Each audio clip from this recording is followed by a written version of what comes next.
இது வந்து நாட்டு பாலக்கீரை பாருங்கள். இப்போ தான் கொஞ்சம் கொஞ்சமாக வளர்ந்து வருது. அதனால் இப்போதைக்கு இதை வந்து அறுவடை பண்ண வேண்டாம். இது வந்து தனியா கொத்தமல்லி இருக்கு இல்லையா, அது பாருங்கள் எவ்வளோ அழகாக செழிப்பாக இருக்குது. இப்போ தான் குட்டி குட்டியாக வளர்ந்துட்டு வருது. இந்த சைடு வந்து நான் வெந்தயக்கீரை போட்டிருக்கேன். பாருங்கள் எவ்வளோ அழகாக இருக்குதுன்னு. இப்போ இந்த வெந்தயக்கீரை தான் அறுவடை பண்ண போகிறோம். வெந்தயக்கீரை வந்து அறுவடை பண்ணலாம். இங்கே பாருங்கள் எவ்வளோ அழகாக இருக்குதுன்னு. நாளைக்கு எனக்கு சமைக்கிறதுக்கு கொஞ்சம் இருந்தாலே போதும். அதுக்கானது மட்டும் நம்ம கட் பண்ணி எடுத்துக்கலாம்.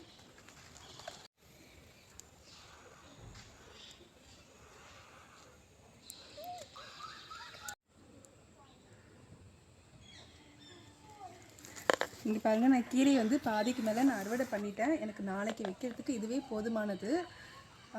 ஆனால் இங்கே ராஜஸ்தானில் வந்து ஒரு கட்டு வந்து கீரை கட்டு வந்து 10 ரூபா. நம்ம ஊரில் வந்துட்டு கீரை கட்டு எவ்வளோ இருக்குன்னு எனக்கு கீழே கமெண்ட் பாக்ஸில் மெசேஜ் பண்ணுங்கள். அப்புறம் என்னுடைய வீடியோ பிடிச்சிருந்துச்சுன்னா லைக் அண்ட் ஷேர் பண்ணுங்கள். அண்ட் சேனலை சப்ஸ்கிரைப் பண்ணுங்கள். தேங்க்யூ.